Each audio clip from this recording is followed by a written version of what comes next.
Good evening, everyone. We will call this meeting to order on September 22nd, the Eden Prairie Planning Commission.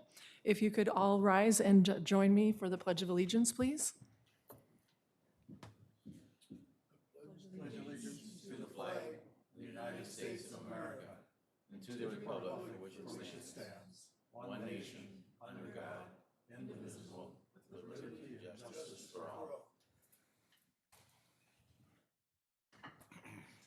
Thank you, everyone. All right, we have an agenda before us, everyone. Are there any changes to the agenda that anyone would like to make? Otherwise, I would look for a motion to approve the agenda. I move to approve the agenda. Second. We have a motion and a second. All those in favor of approving the agenda as it stands, say aye. Aye. Opposed, same sign. Thank you. We have an agenda before us. Also looking at the minutes from the July 28th Planning Commission meeting, are there any changes or corrections that need to be made to the agenda for or the minutes from that evening? If not, I'd look for a motion. So move. We have a motion Second. and a second. All those in favor of the minutes from July 28th, please signify by saying aye. Aye. Opposed, same sign. Thank you for that. All right, we have a couple public hearings before us tonight. Let's go ahead and start the first one. That would be the Valley View Hotel development. We have a couple actions for us as well, looking at a guide plan change on 59.6 acres, zoning change on those 59.6 acres, preliminary plat on the 59.6 acres, a PUD concept review, a PUD district review with waivers on 6.59 acres, and then a site plan review on 6.59 acres. I would ask that the applicant please come forward and state and spell your name for the record, and please give us your presentation for this development.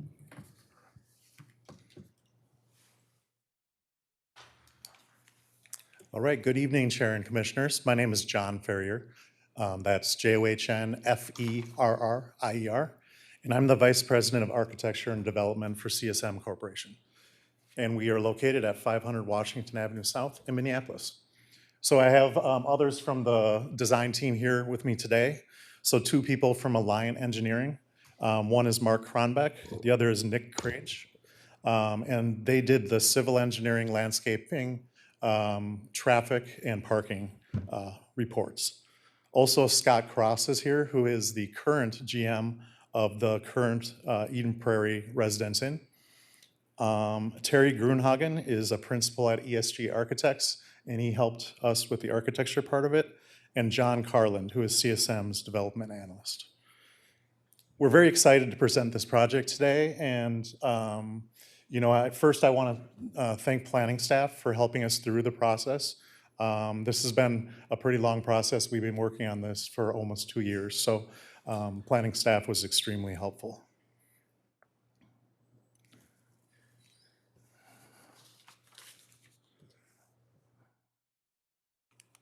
All right. So as I said, we are the current owners of the Residence Inn off Flying Cloud Drive, which is a first generation prototype built in 1984. So the concept for these first generation prototypes were there was a separate guest house or clubhouse that housed the amenities, and then 16 8-unit separated guest room buildings. So Marriott has indicated that this Residence Inn concept is now obsolete and needs to be replaced with a new prototype, or we fear we're going to lose our flag. So some of the reasons why they considered obsolete is there is an inability now to bring it up to the new prototype. So in hotels, they ask every 5 to 7 years to do a PIP, which is a property improvement plan, that brings it closer to the current prototype. And because of the layout of these buildings, it's just impossible to do. And then functionally, it's hard to operate a hotel when you have all these separate guest buildings separate from the amenities. So you may ask, why a new site? Why not just demo the existing Residence Inn and build the new prototype? So this is actually a high-performing hotel. So there was a desire to keep this hotel open during construction. So that's why we started looking a couple years ago, several years ago, for a new site. Also, the light rail comes about 30 feet from the development, and there's been some impacts from noise and vibrations on the project. So this is an aerial of the UNFI site parcels. On the right side is the site that the school district purchased and then rezoned. On the left side is the land that we have currently under contract. So the outline in red is actually the subject property. So we're looking to develop a small portion of the site, about 6.58, 6.59 acres. So almost 60 acres of the site would remain undeveloped.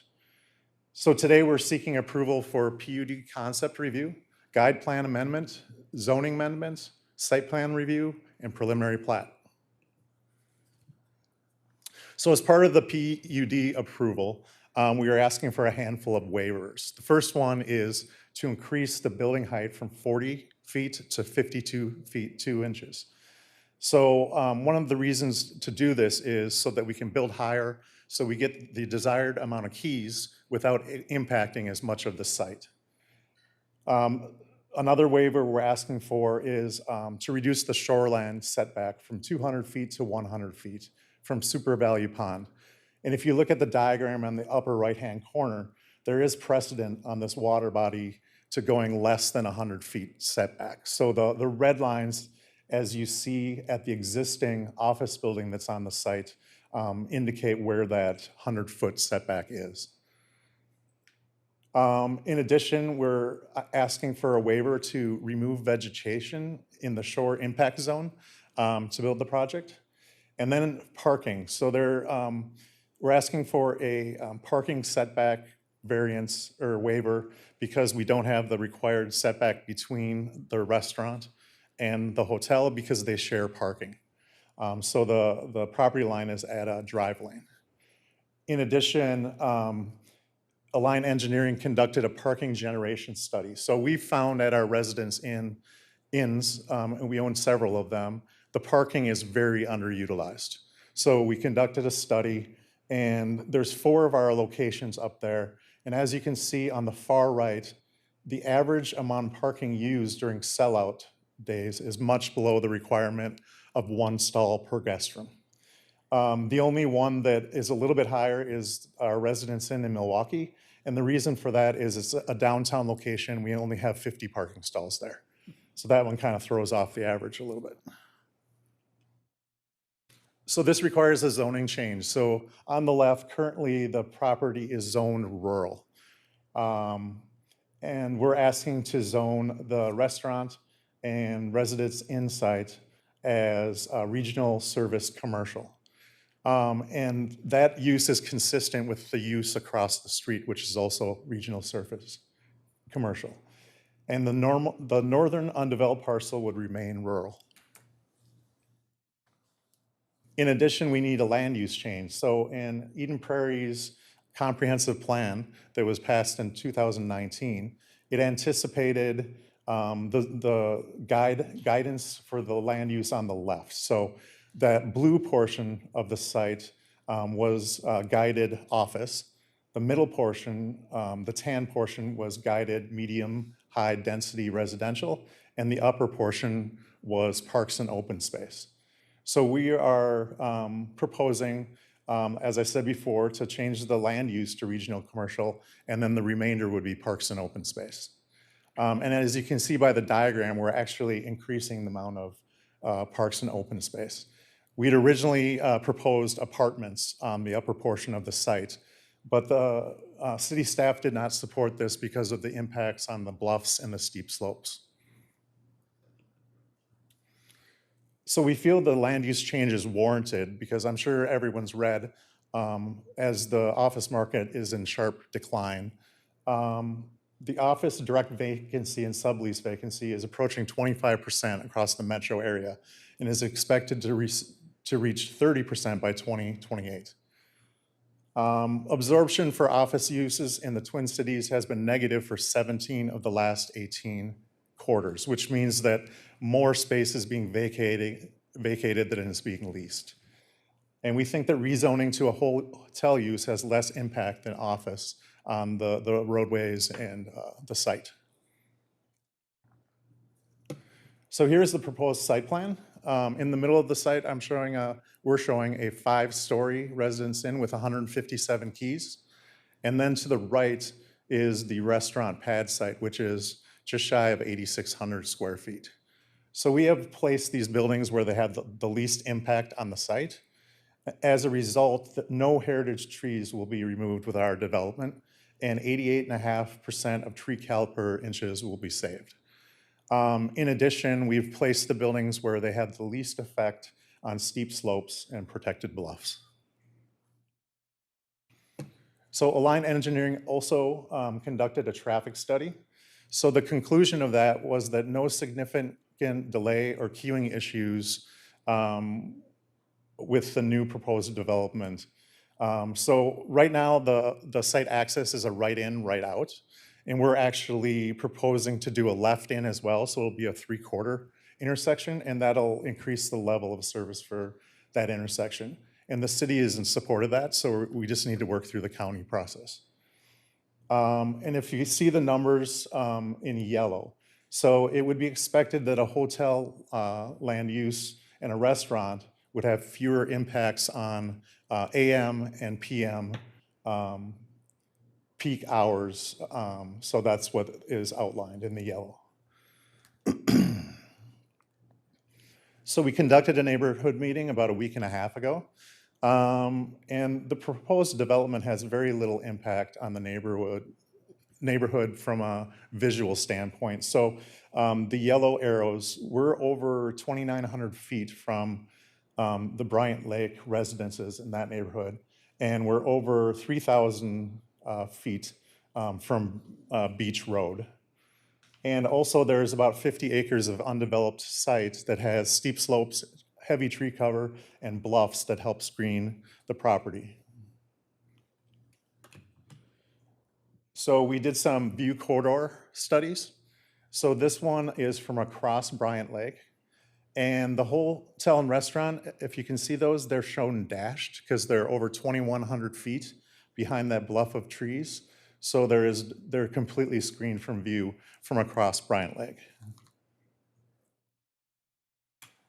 One of the neighbors had concerns that when you're on the lake, you'd be able to see the hotel and the restaurant.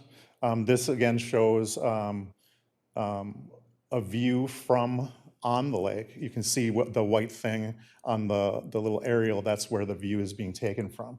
And also on this, they're shown dashed because they will not be seen from the lake. So this is a view looking east on Valley View Road with the development on the left. So also we did a study of across 494, there's some neighborhoods that were concerned they'd be able to see the development. And as you can see here, it will not be seen from across the street either. Here's a bird's eye view of the development. So it's a single building with integrated amenities. It's a very contemporary design. So there'll be a mixture of studio, 1-bedroom and 2-bedroom suites, and then some meeting space. And then the restaurant, we don't have a user yet, but it'll be a full-service restaurant to support local businesses and the hotel as well. This is another view from Valley View Road. And this is a close-up of the entry of the hotel. So we're using over 75% Class 1 materials, so it's going to be a nice-looking building. It'll be brick and cultured stone, where their prototype is usually a lot more fiber cement board and ephes, but this is going to have an upgraded look. There will be a little bit of stucco and fiber cement panels, but it'll be mostly brick and cultured stone. And our final view is this is going north on 494. So you can see just the top of the building and the monument sign. So in conclusion, our new residence inn prototype and restaurant development requires PUD concept review, a guide plan amendment, a zoning amendment, site plan review, and preliminary plat. We believe we placed this development where it has the least impact on existing slopes, bluffs, and heritage trees, and the northern portion of the site will remain undeveloped. And as demonstrated, the development has little impact on views from adjacent properties, and it keeps a very popular hotel brand in Eden Prairie. So the whole team is here to answer any questions that you might have. Thank you so much. Any commissioners have any questions for the applicants? I'm just wondering about the meeting space. What do you envision for meeting space that would be open to people? It's, we haven't completely designed the interior of the space yet, but one of the requirements of the residence in prototype is to have a small meeting room. Thank you. Other commissioners? Otherwise, I'll open up to the public. Staff report, I'm sorry. Go ahead, Jeremy. Thank you, Chair, Commissioners. The applicant really hit the high points in terms of the applications requested, comp plan amendment, zone changes, site plan and PUD, concept and PUD with waivers. I just want to highlight the waivers requested. There were 4. The building height, they're proposing approximately a 52-foot tall building versus the 40 that's allowed in that zoning district. In that proposed zoning district. We've approved a couple of these waivers for hotels in the past 10 years or so. And primarily the objective there is to provide a feasible development while maintaining kind of the surrounding ground area. So in this case, it's trying to preserve the existing slopes and vegetation. In other areas, is trying to preserve or minimize the impact on slopes or the water bodies adjacent to it. From the 2 waivers related to the shoreline setback, one is they're proposing a 100-foot setback versus a 200-foot as required by code. And the applicant did point out the neighboring the neighboring public school building that was recently approved for reuse. Usually our properties in the shoreline area have already been developed, so we don't have the luxury of starting over, with the full 200-foot setback. In this situation, we are supporting the 100-foot reduction to a 100-foot setback. And again, in part to maximize as much as possible the existing natural features of the property, steep slopes, vegetation, wetlands. We could put this in a different location that maybe reduce or eliminate that waiver.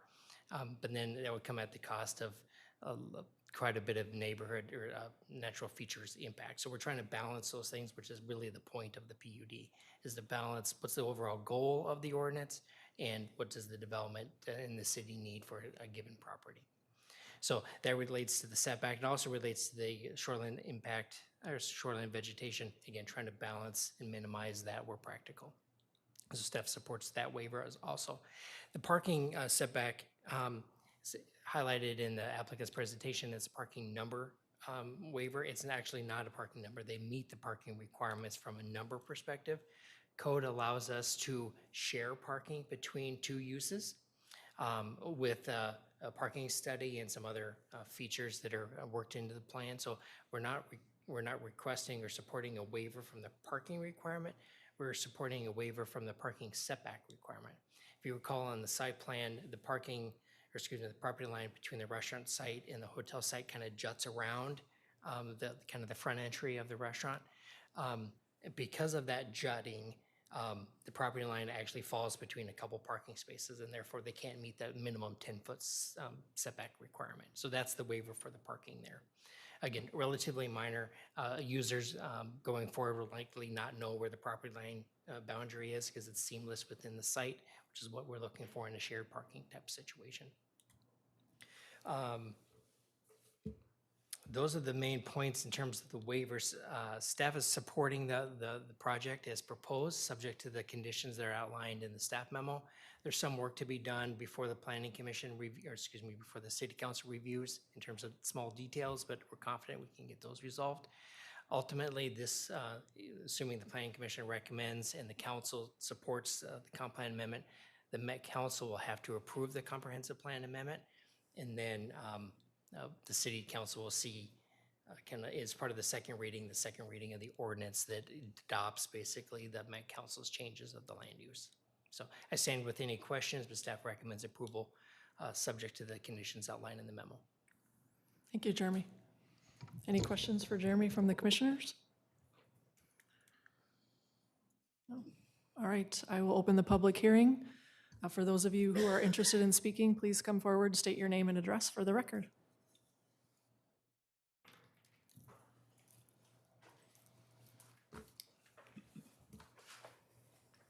Good evening. Thanks for the opportunity to speak. My name is Eric Wessels. I live right across 494 at 12762 Gordon Drive. So my question is, and I've actually spoken with the U.S. Department of Fish and Wildlife, wondering if you guys have? About the, you have? Environmental study was required. With regards to the eagle's nest? Okay. So I've been living there since 2004 and have actively watched an active eagle's nest for the past decade, probably actually a little bit more. So that was my first question, so that I reached out to the Department of Fish and Wildlife to find out what the disturbance permit would be required, and if there's a measurement of feet that that they need to make sure that they're not doing that, that they're also, that when development takes place during the breeding season, there's also the need that they need to research as far as what the impact's going to be for that. My other question actually has to do with the fact that we're a town of 60,000 people. And what is the demand for yet another hotel with regards, especially some that has this size of a restaurant? Is the demand there? Do we see an influx? I would be curious to know, they talk about they're doing studies for parking and this, that. I'd like to actually know what actually happens, how you determine a parking study. But be that as it may, what's the demand, and have they consulted with any of the other people in the hospitality industry? Is there demand? Is there enough demand that they're going to be putting people out of business? Who do they anticipate hiring? Are they going to be having a job fair that brings in people? Is it going to be, what is their focus as far as how they best serve the community, yet not inundate the community with more?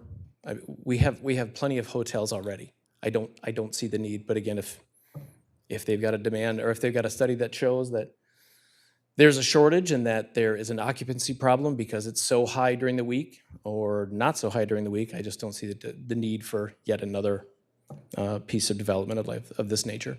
So that's what I really had to offer, just because like I said, I've watched the eagle's nest for a decade, and I'm wondering if they've done any research as far as that, and they've contacted. It's not the DNR, I found that out because I checked.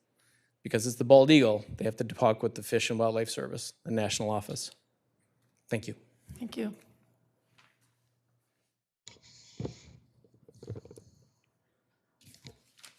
Anyone else here to speak?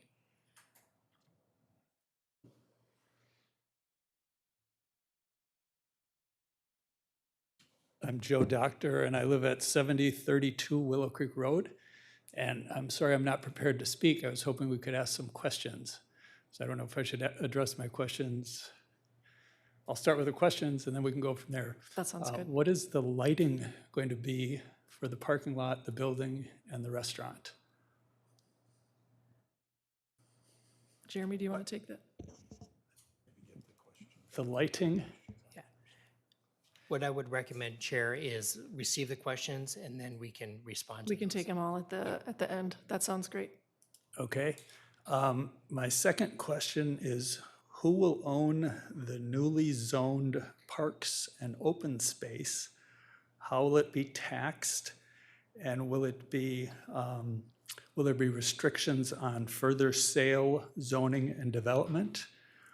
Will it continue to have a no trespassing sign as the current parks and open space has, that is now owned by the public schools? And then my third question, the elevation at the top of the building is 947 feet 6 inches. This is on page 31 of 59 pages in your big deck.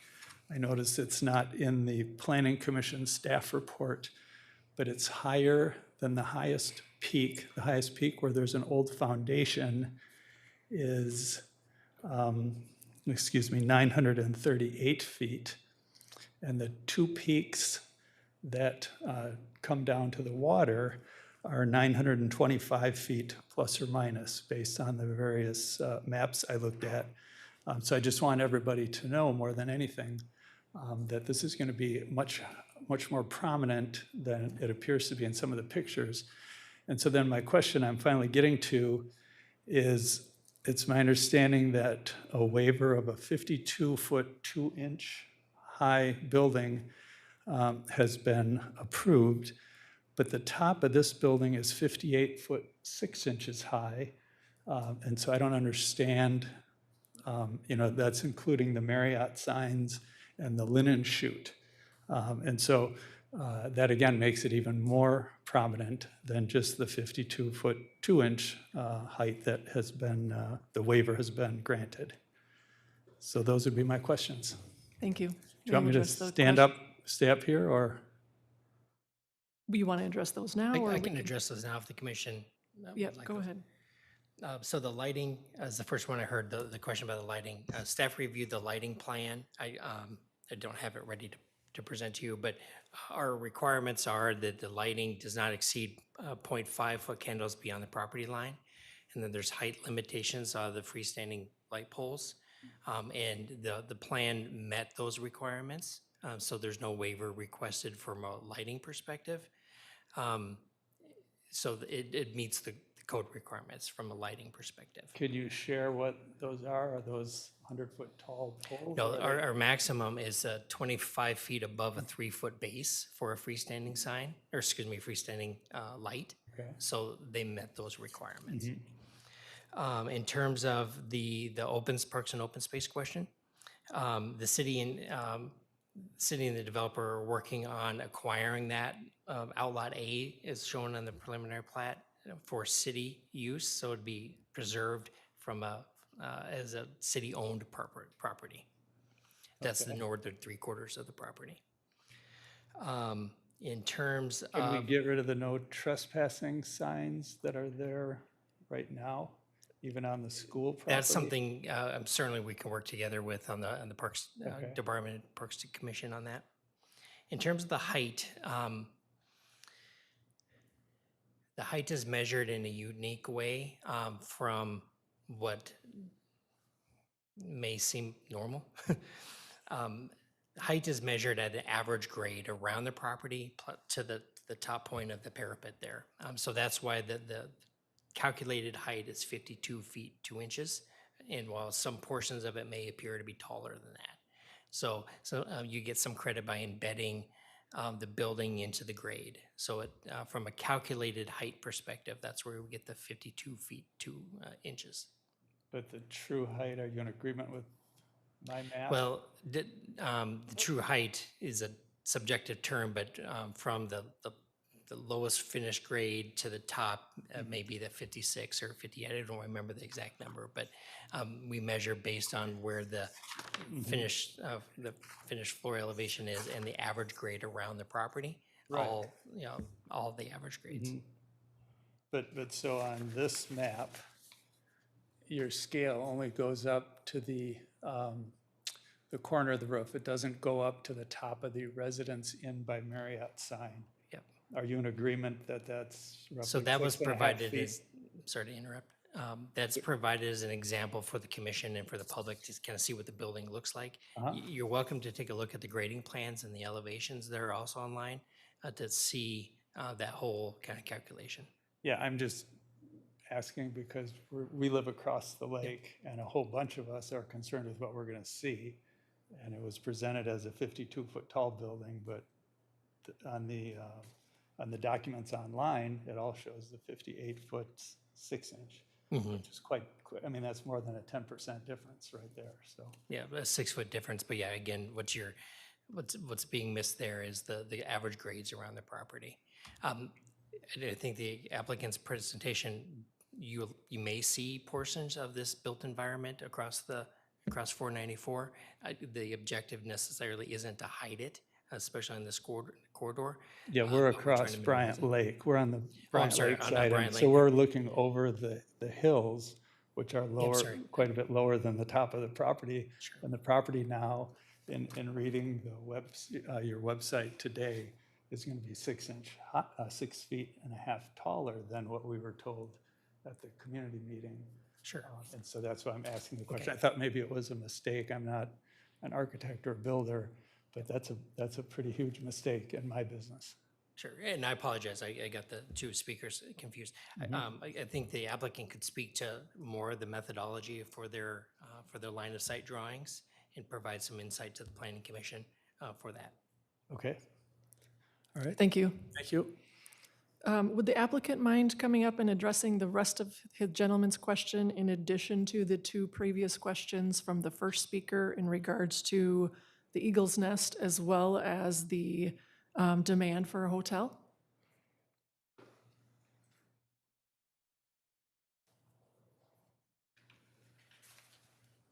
Hello. Mark Carmick of Alliant Engineering.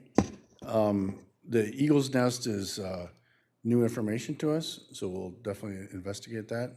And if the gentleman could, pinpoint on a map where he thinks that is, that would probably be helpful. I don't remember if there was, what the other question was. It was the demand for another hotel. Oh, I'll take, yeah. My name is Scott Cross, and I'm the current general manager at the Residence Inn. We're not adding a new hotel, we're gonna replace a hotel. So the current site will no longer exist as a hotel. So we are gonna add some more keys to the market, but there is absolutely demand. An example for July, with the Residence Inn ran 94% occupancy. So we've got capacity to add more rooms, especially as we move into a newer property. So yeah, all our statistics show that there's absolute demand in the market. And what are your plans to do with the other hotel? Undecided at this point. Okay, thank you. Thank you.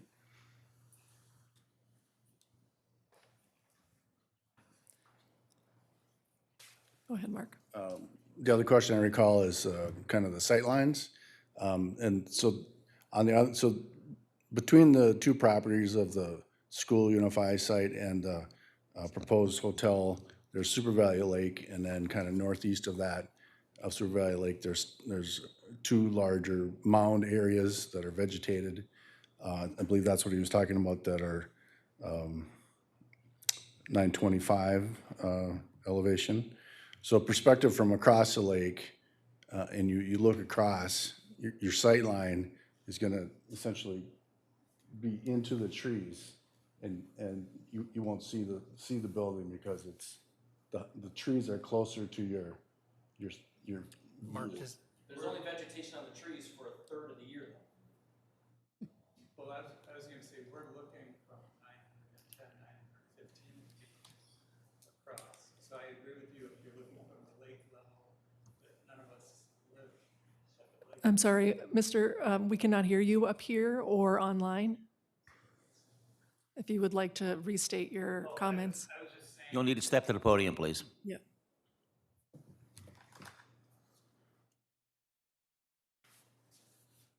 The suggestion was that we wouldn't see the buildings because looking at them from the lake, on the other side of the lake, we'd be looking up.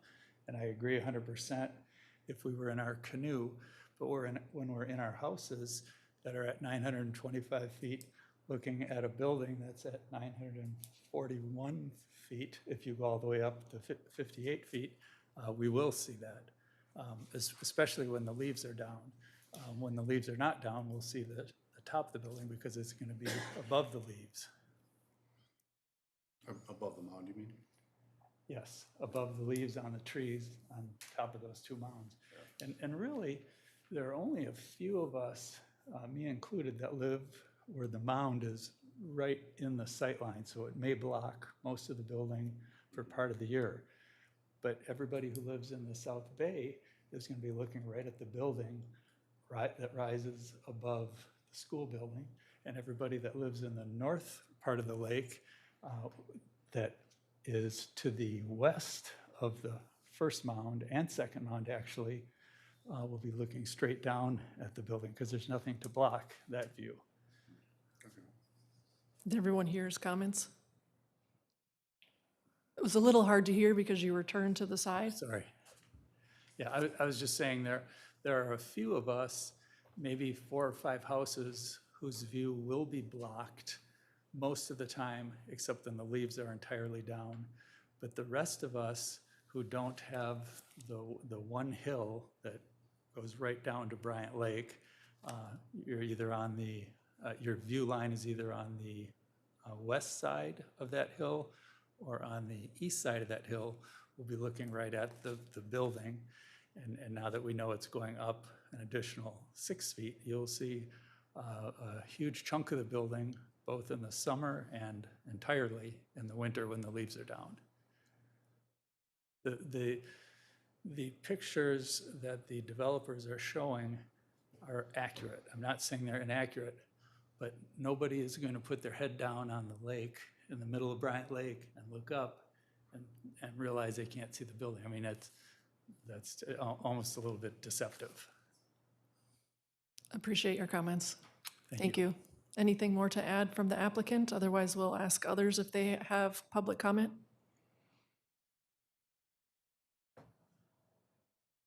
All right, is there anyone else here who would like to speak on this item? Otherwise, I'll look for a motion to close the public hearing. Move to close the public hearing. Second. All those in favor of closing the public hearing, please signify by saying aye. Aye. Opposed, same sign. All right, we have a closed public hearing. Any other questions or further discussion from the commissioners for either the applicant or planning staff tonight?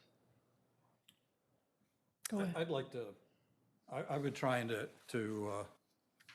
take some notes as the discussions were going on. I think the things that stuck out to me, I think the one thing that was interesting is I think the Eagle's Nest comment is a very good one. And I think the developer needs to do their homework on that and make sure we do everything we reasonably can to maintain the environment as best we can.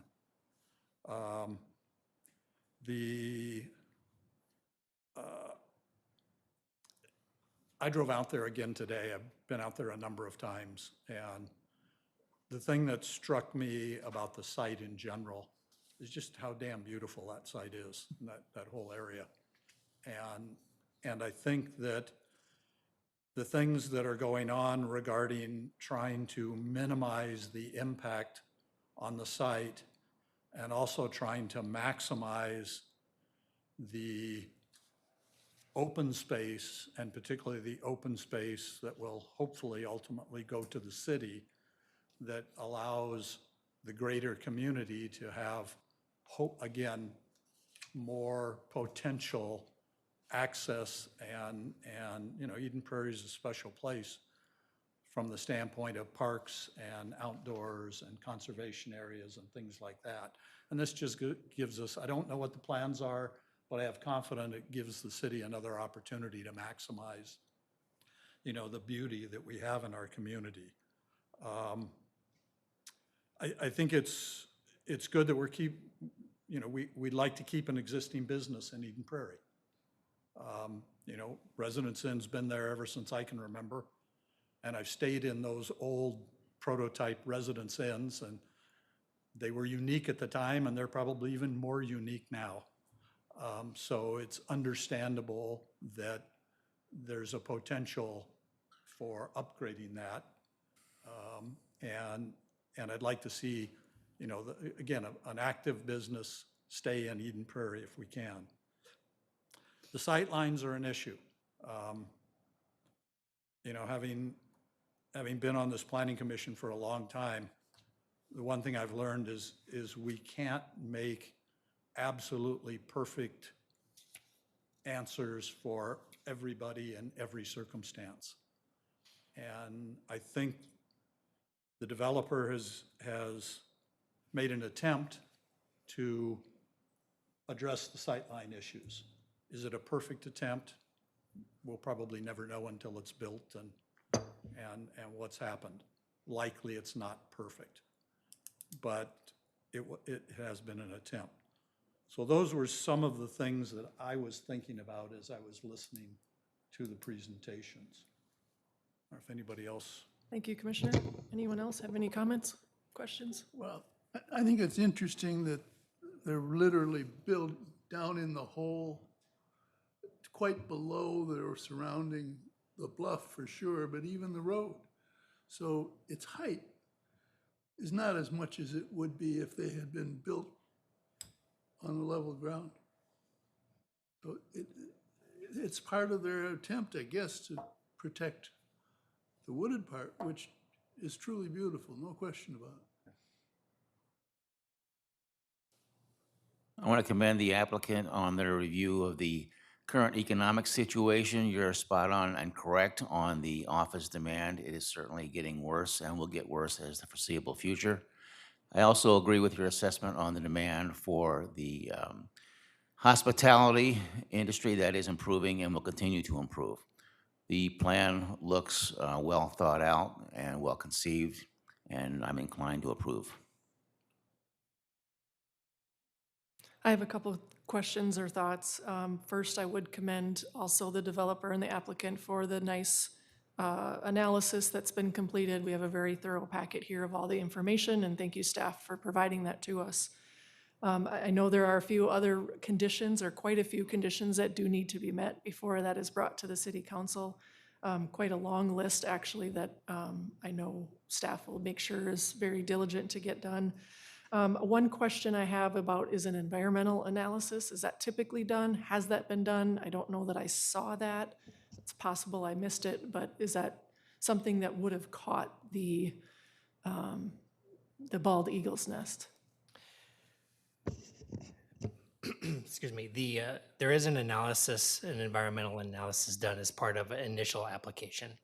And that does look at resources from other agencies, including the DNR and the Fish and Wildlife Service, for information known at the time.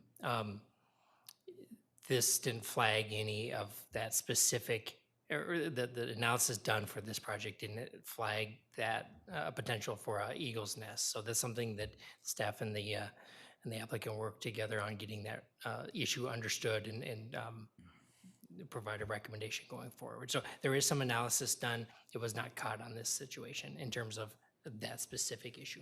Okay, thank you. So even though the Fish and Wildlife had been consulted with for that analysis, it was not determined that there was a nest in the property area? It wasn't flagged for Okay. want of a better term. It wasn't identified at that time. Okay, thank you. You mentioned the lighting plan and that meeting the requirements of the city. No concerns there, but that will be included with the council packet and information, correct?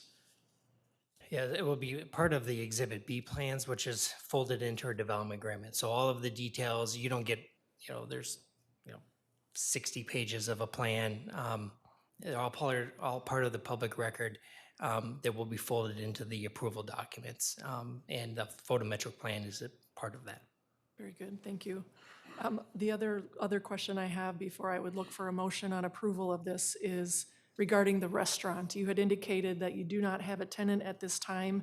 Is the plan to secure a tenant prior to construction of the hotel? Can you just elaborate on that, please? And thank you for coming back up here. Yeah, no problem. The plan is, once we get approvals, we're going to start marketing the site. So that'll happen, who knows whether the hotel will be complete before we get a restaurant owner. But yes, we will be marketing that site after we get our final approvals. Okay, very good. Thank you. I think we can always use that. Go A ahead. couple of more comments? if I Yes, could? go ahead, Commissioner. Thank you. One thing that one of our commissioners who couldn't make it tonight is very good at doing is looking at the waivers. And the PUD, as I think many of you know, is a kind of a process that allows flexibility, give and take in the development process. And so one of the things that's important to do is look at the waivers, because that's what, in a sense, the city is giving. And the waivers on this project, the building height waiver is not an extreme waiver. I mean, we have done a number of projects. I think, Jeremy, you mentioned it in the report that we've done a number of projects where we have allowed similar height waivers. So this isn't unique or unusual. The parking setback, again, as you mentioned, Jeremy, in your report, is truly a non-issue. It just comes with the way it's developed, and frankly, if you enforce those waivers, it would, kind of blow up the whole project a little bit. So it makes perfect sense. The shoreline setback is an interesting one because we struggle with that here in Eden Prairie, having a lot of lakes and a lot of things developed around it. So again, this is a common topic of discussion, and the waivers that are being offered here are not in the extreme at all. They're very mainline with what has been offered at other developments and also the shoreline impact zone. So for those of you that don't come to all of these meetings like we do, just wanted to kind of let you know these waivers are pretty straightforward and not extraordinary in the process. And I had one other issue that I lost, so, okay. Thank you. Oh, I just remembered. Go it. ahead. The other thing is, these discussions are fantastic because the purpose of the Planning Commission is to rise issues. And the charter of the Planning Commission is to provide advice to the City Council. So this process here and the public hearing and everybody's input is a very important step in the process because the City Council, who will make the ultimate decision on this, now can listen. And one of the reasons we ask people to come up is a lot of the City Council people listen to these meetings on video and get their input from them. So we want to make sure everything that goes on here, they have the ability to hear. And we'll vote on it, and we'll either pass it or reject it or have some in between. But the most important thing is what the City Council does. So everything that you've said here is great input to the overall process and ultimately the City Council's decision-making. Thank you for that color, Commissioner. Any other comments, questions? Anyone inclined to make a motion? Well, we should move to close the public hearing. We already did that, sir? We did? Yes, we're looking for a motion on the applicant's I move to applications. recommend the approval for the guide plan change, preliminary plat and zone change on 59.6 acres and PUD concept review, PUD district review with waivers and site plan review on 6.59 acres as recommended by staff represented in the September 22nd, 2025 staff report. Thank you, Commissioner. Do we have a second? Second? All right, we have a motion and a second. Any discussion before I call the vote? All right, all those in favor of approving the motion as presented and seconded, say aye, please. Aye. And opposed, same sign. All right, motion carries. Thank you. Good luck to you. Thank you. All right, moving on to our second item of business for tonight, Roars Eden Prairie Apartments. We have a guide plan change on 5.86 acres, zone change on 5.86 acres, a PUD concept review on 5.86 acres. We have a PUD district review with waivers on 5.86 acres, and lastly, a site plan review on 5.86 acres. Would the applicant please come forward and state their name and address for the presentation this evening?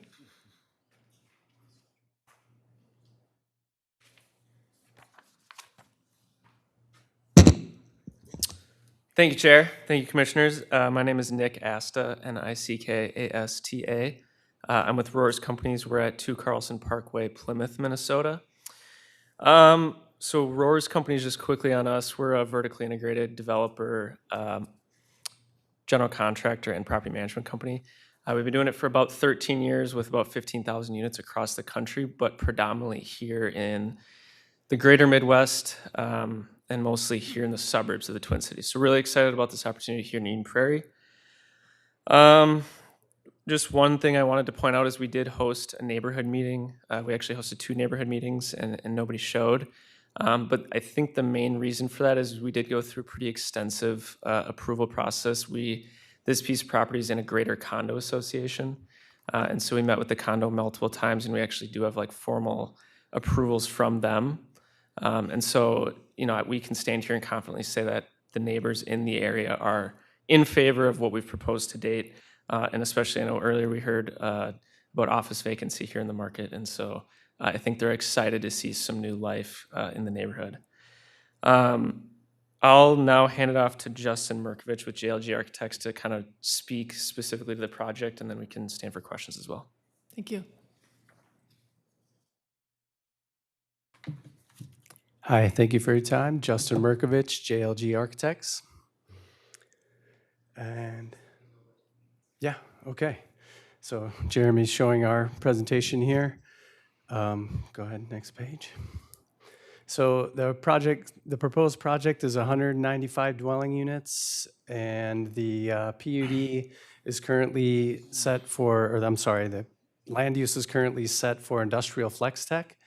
And the rezoning, or I'm sorry, the land use proposed is medium density residential. And the zoning is currently zoned for office and is being rezoned for a medium, or I'm sorry, RM 2.5. So RM 2.5 zoning and medium density residential. 195 dwelling units is a mix of 1, 2, and 3 bedroom units. And we have 207 stalls of structured parking all in one level. 117 surface stalls on site, and the rest of the site is landscaped.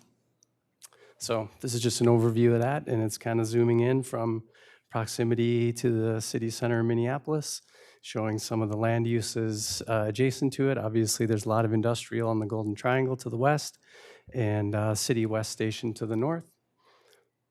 Go ahead.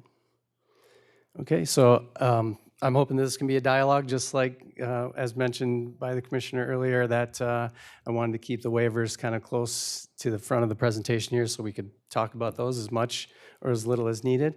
There's a waiver density being sought.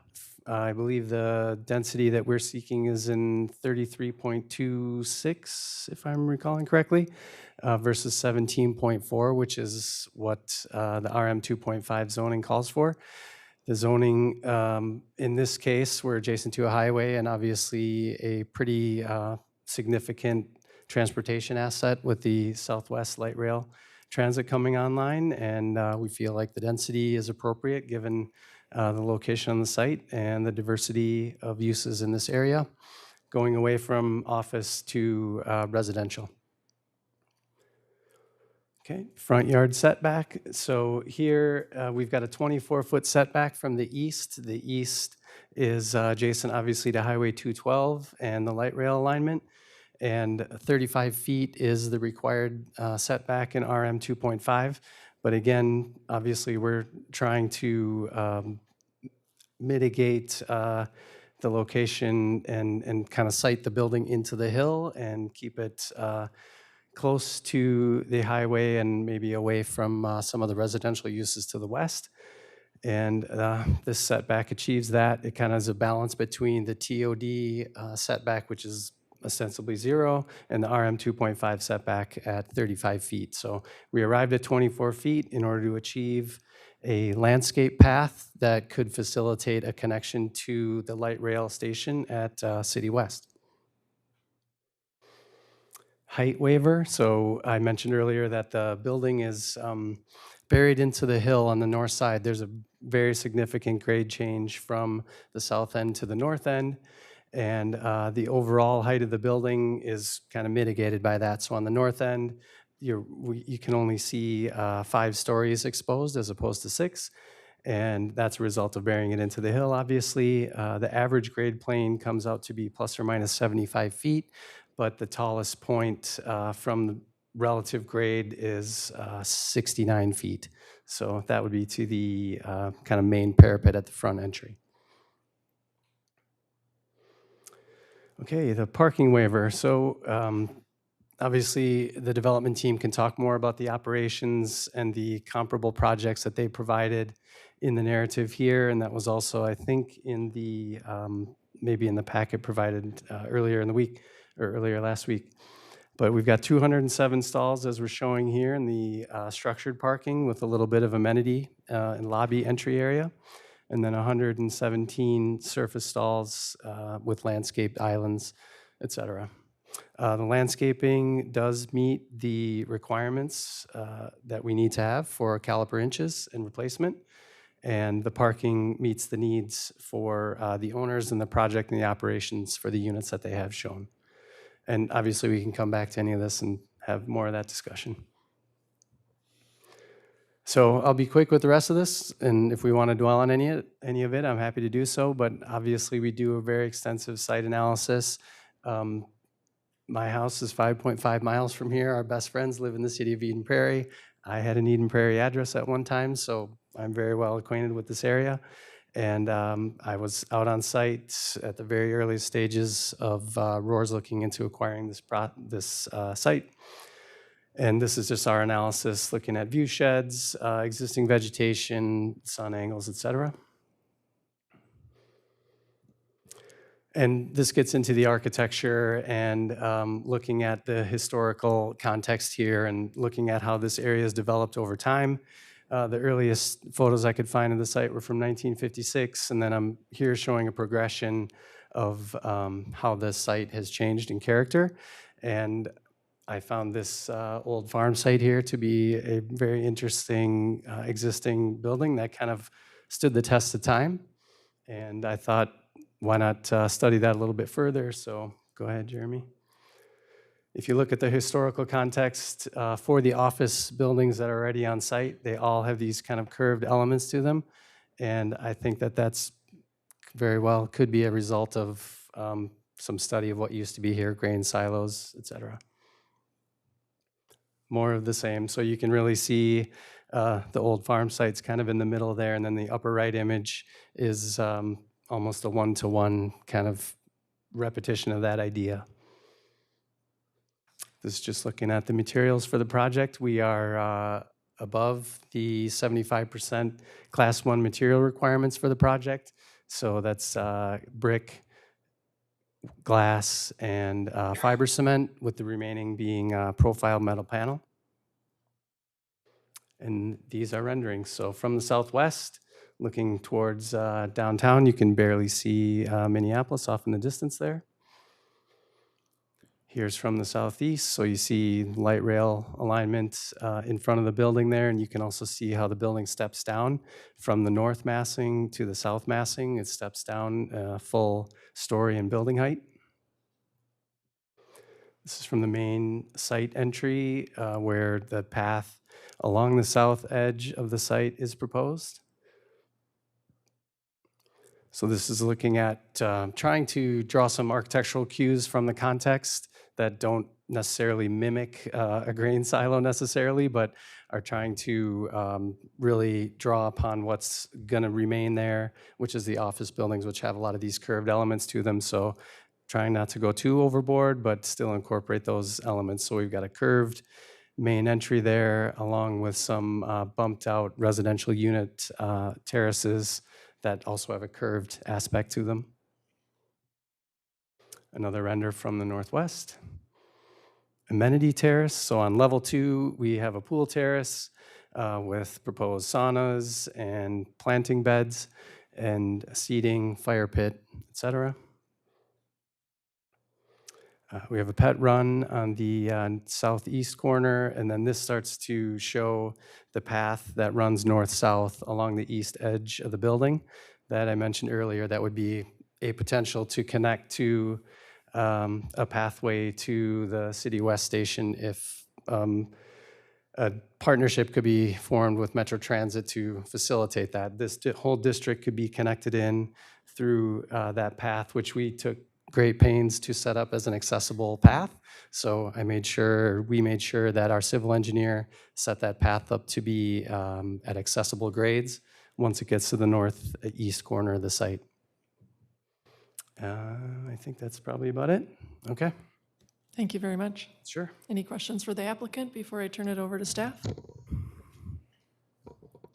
All right, thank you. Jeremy, staff report, please. Thank you, Chair, Commissioners. Justin did a good job of highlighting kind of the background in terms of the architecture, which from a planning perspective, we really appreciate. There's some thought put into how a building looks and how it fits into the existing neighborhood, especially on an infill project such as this one. As the applicant mentioned, this is a 195-unit apartment building, replacing an office building that was originally built in 1986. It will primarily be market rate, but there will be some affordable units within the property or within the project, and that will conform to the city's inclusionary housing standards. The building will be required to meet our sustainable building standards. What they're looking at currently is a all-electric heating building. So heating and water heating would all be electric, which is one of the options added with a recent update to our sustainable building standards, I think earlier this year maybe. So we're excited about that potential. The applicant did mention there's 4 waivers. The density waiver, they're proposing 33.27 units per acre, for the 195 units over 5.86 acres for the whole property. We've issued a number of waivers for this density request, because as the applicant did mention, the RM 2.5, the maximum density in that zoning district is 17.5 or 17.4, pardon me. However, in the medium density residential, the range is, I want to say 14 to 40 units an acre. So this falls right in that guidance for the land use, but the zoning district needs some adjustment from a density waiver perspective. So that waiver's on the boards. The front yard setback, as the applicant mentioned, the front yard in this property is Highway 212. Access is through a variety of private drives off of City West Parkway, so you kind of hook your way around there, but the front yard is technically 212. So the waiver there is 24 feet versus 35.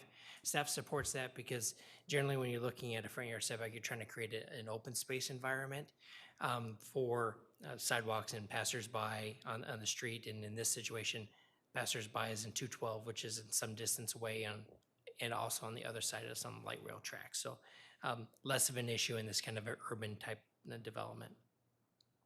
The height requested is 75 feet as a calculated height, where 45 feet is allowed in the RM 2.5. We've issued a number of these waivers also in these residential projects because we were looking for the density to meet the guidance or the land use plan for it.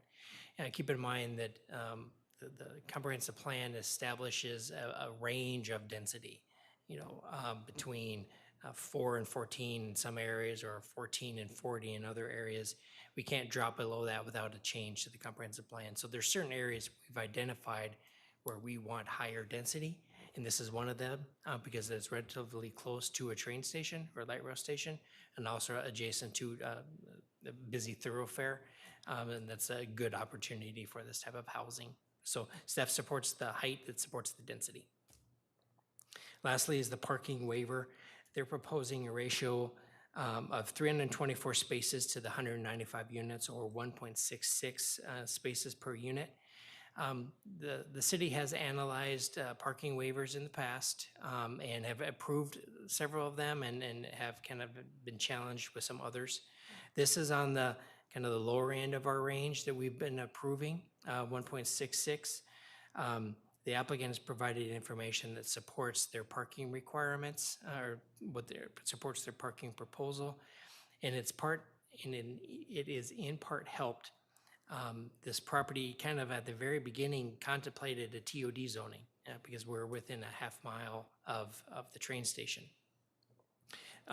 If it was a TOD zone, there would be no surface parking, and then the parking would be based on the number of bedrooms as a maximum. This project would meet that requirement if it was a TOD zone, but staff did not support a waiver from the surface parking requirement in the TOD zoning. So that's why they elected to go with the RM 2.5 zoning district. That said, obviously the train station is not operating yet. We do anticipate the train station or the train and this building being operational about the same time. The Planning Commission has to feel comfortable that the parking waiver is somewhat mitigated by the potential for the train station and by the applicant's experiences in operating these type of product and the parking requirements within that experiences. So staff supports the waivers as proposed, but want to make sure that the planning commission is comfortable with that parking waiver in particular, because it is a bit different than what we've done in the past. As the applicant mentioned, the landscaping does meet the requirements. Tree replacement and landscaping requirements are all met on site. So there's no tree payment in lieu of situation on this project. And the applicant also proposes some additional landscaping south of the property to help address some concerns from the neighbors. That's not a requirement by the city necessarily, but it is something we always strive for as part of that neighborhood meeting is what are their comments and what can the applicant do to address those as part of their site design. So we'd like to see that. And the applicant did mention the architecture meets and exceeds the requirements outlined in the staff report or outlined in the plans. And so staff is recommending approval of this project with the 5 or 6 different applications, comprehensive plan amendment, zoning change, PUD, site plan, et cetera, subject to the conditions that are outlined in the staff report. Now, some of those conditions are satisfied prior to the city council reviewing it, assuming, again, the planning commission approves it.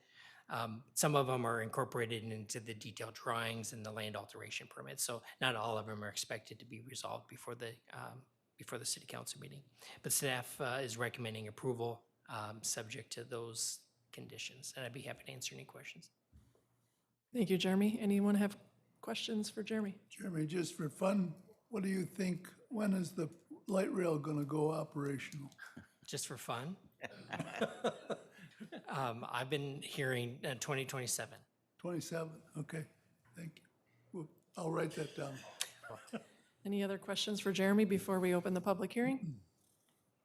All right, we have an open public hearing. For those of you in the audience who'd like to address the commission, please come forward, state your name and address for the record, please. All right, seeing no one, thank you. Do we have a motion to close the public hearing? So move.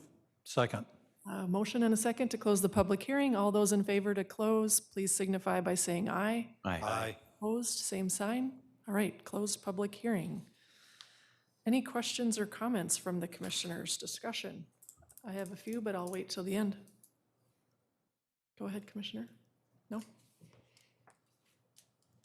I like this design. It feels like a little bit of a West End coming to Eden Prairie. In general, I think it's positive. I love the historical perspective. I think that's fantastic. Just to at least think about that, because Eden Prairie needs to have a historical connection, I think, and we don't always. I think the front yard waiver's a no-brainer.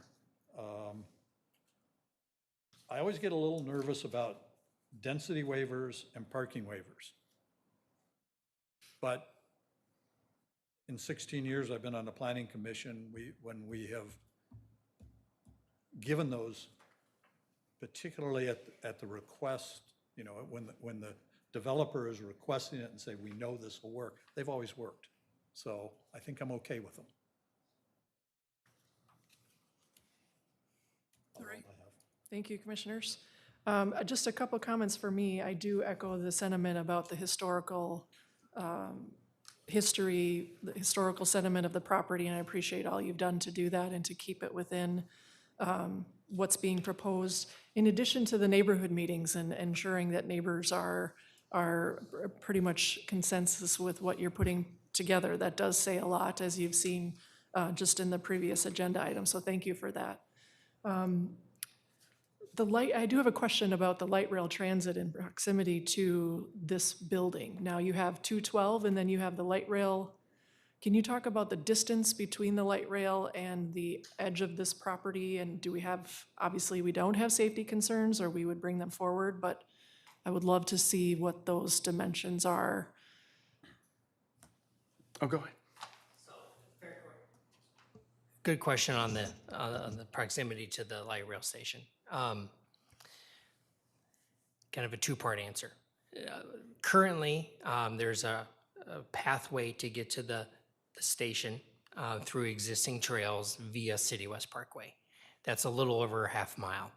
It's a little convoluted. You go south and then west and then north. And so you kind of go around that big hill that's just to the north of this property. The city is also in the process of working on plans. They've already really updating plans to construct a trail between this subject property and the light rail station directly to the north. So kind of cut through that wooded area. We have easements in principle through that private property to put a trail in. We're working on updating the cost estimates and the planning and the budgeting for that. And the hope is that will be solved in the near future.